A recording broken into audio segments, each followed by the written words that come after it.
All right, so welcome to the deep dive. Today we're diving into a figure who I think it's safe to say he sparks a lot of conversation. Oh, yeah, for sure. Elon Musk. Definitely. He kind of seems to be everywhere right now, pushing Yeah. boundaries in everything from online payments back in the day to Oh, electric cars and space travel, and now even things like brain-computer interfaces and AI. that's a lot. It's a lot. So Yeah. we're going to try and unpack this whole journey, the wins, the failures, the memes, even the Mars The ambitions. memes are important. The memes are, yeah, they're part of the story. So ready to dive into the world of Elon Musk. I am definitely ready. Let's do it. Okay, cool. So to kind of set the stage, Elon was born in Pretoria, South Africa, back in 1971. And our sources paint this picture of his childhood where he was maybe not the most outgoing kid. Really? Yeah, more into books and computers than like, team sports or whatever. Interesting. Yeah, and this is where we see those early hints of his like tech obsession emerging. Like he taught himself programming when he was just 10 years old. Wow, 10 years old. That's crazy. I know, right? And then get this, he sells his first video game blaster when he's 12. 12. 12? Like, what were we doing at 12? I certainly wasn't coding and selling video games. Me neither. So clearly there's something, like some drive there from a very young age. Yeah, that's not just a kid messing around. That's like a serious entrepreneurial spirit. Right. Like he had an idea, he built it, and then he found a way to make money from it. That's amazing. Yeah. So then he moves to Canada when he's 17, then to the U.S. for university, ends up at UPenn. UPenn. Yeah. Then there's that famous Stanford dropout story. Like he barely even started there before he dropped out to chase the dot-com boom. Yeah, the 90s were wild, right? Everyone was trying to get in on the internet. Totally. And that's where we see those first big ventures. Zip2. Too. Yeah, it was like online city guides. Oh, wow. So kind of like an early Yelp or something? Yeah, kind of a very early version of that. And he ends up selling it for a pretty hefty sum. I bet. Yeah, something like $307 million. Wow. And he's not even 30 yet. Wow. And he's not even 30 yet. That's crazy. Mhm. Right.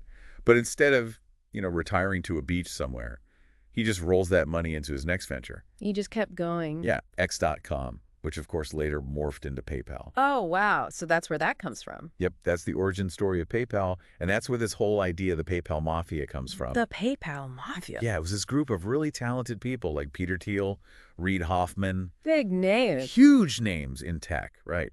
And they were all sort of there at the beginning of PayPal. So this is where he's really making those connections that would pay off later. Exactly. Those early PayPal days, though, were apparently pretty chaotic. Oh, really? Yeah, lots of disagreements about strategy and technology. Huh. Interesting. Yeah, and ultimately he ends up getting ousted as CEO. Oh, wow. So even though he was a founder and had this big vision for the company, the board decided to go in a different direction. That must have been tough. Yeah, I'm sure it wasn't easy. But he walked away with a pretty nice chunk of change from the sale to eBay. That's right. The 180 million. Exactly. And that's the money he uses to basically fuel his next two big bets, SpaceX and Tesla. Two industries that most people would never dream of going into. Right. Like rocket science and car manufacturing. It seems insane when you put it like that. But that's Elon for you, right? Yeah.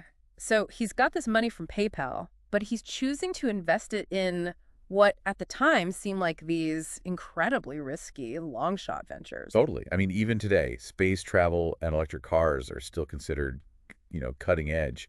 And back then, it was even more so. Right. They were seen as impossible. Exactly. And not only were these industries super competitive, they were also capital intensive. Yeah. You need a lot of money just to get started, Tons of money and a high tolerance for risk. which it seems he definitely has. Oh, yeah, for sure. So he starts SpaceX in 2002 with this ambitious goal of making space travel more affordable and ultimately colonizing Mars. Colonizing Mars. Yeah, that was the big dream. And at the same time, he's pouring money into Tesla, trying to prove that electric cars can be not just practical, but also cool and desirable. Which they really weren't back then. Not at all. They were seen as like slow and boring. Yeah. And kind of ugly.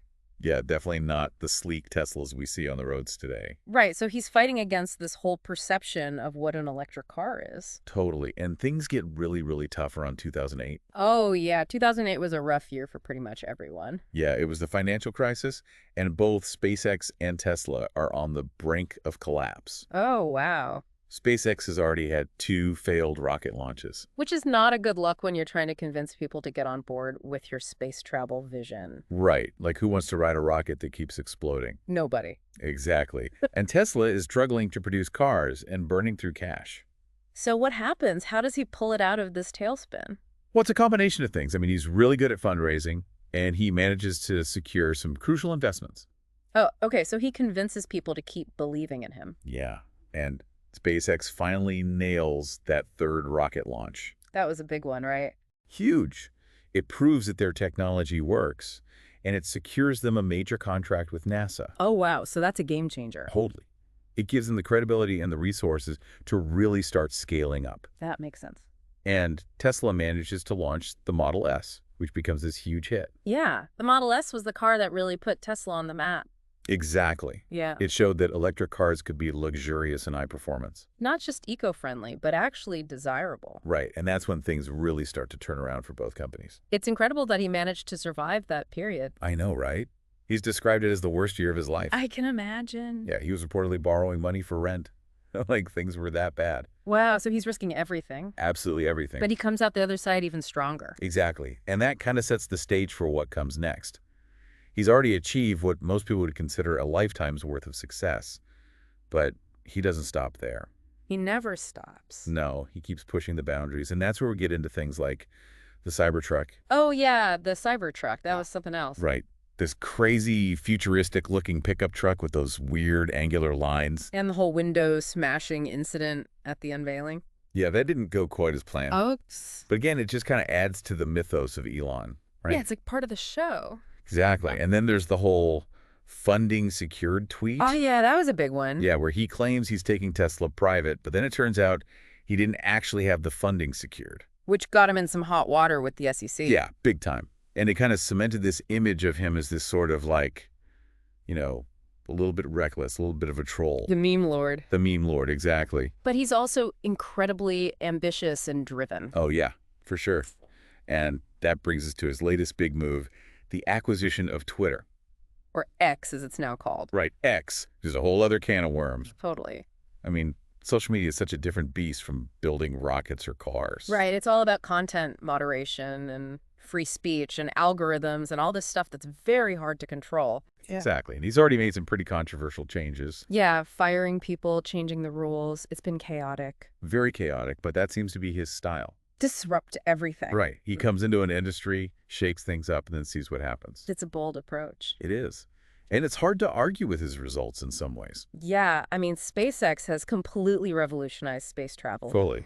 And Tesla is the leading electric car company in the world. And he's become this global icon. Yeah, he's like a rock star CEO. Exactly. He's on magazine covers. He's dating celebrities. He's constantly in the news. It's a level of fame that most CEOs don't even come close to. So looking ahead, what do you think are the big things to watch for with Elon? Well, there's Neuralink, which is this brain-computer interface company. Yeah, that's some seriously sci-fi stuff. Right, like Yeah. connecting our brains to computers. It's mind-blowing. And then there's AI, which he's both excited about and terrified of, Yeah, he's talked about AI being potentially more dangerous than nuclear weapons. which is a pretty sobering thought. It is. And of course, there's still that Mars ambition. Colonizing Mars, He's still talking about sending people to Mars in the next decade. which seems incredibly ambitious. It does. But then again, he's pulled off some pretty incredible things already. That's true. Yeah. So who knows, maybe he'll actually make it happen. I guess we'll just have to wait and see. That's the fun part, right? Yeah. We get to watch this all unfold in real time. It's like a real-life science fiction movie.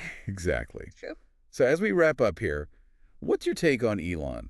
Like, is he a genius, a madman, a visionary, a showman? It's probably a bit of all of those things. Right. It's hard to put him in a single box. He's this complex, contradictory figure who defies easy categorization. I think that's a good way to put it. He's definitely one of a kind. Yeah, there's no one quite like Elon Musk. So for all of you listening out there, what do you think? Is Elon more Tony Stark or more Bond villain? Yeah, let us know in the comments. And be sure to join us next time when we'll be taking a deep dive into another fascinating rivalry, the billionaire space race between Elon Musk and Jeff Bezos. Oh, that's going to be a good one. It is. Until then, keep exploring, and remember, the future is out there waiting to be built. And maybe even colonized. And maybe even colonized, exactly. All right, thanks for listening, everyone. See ya!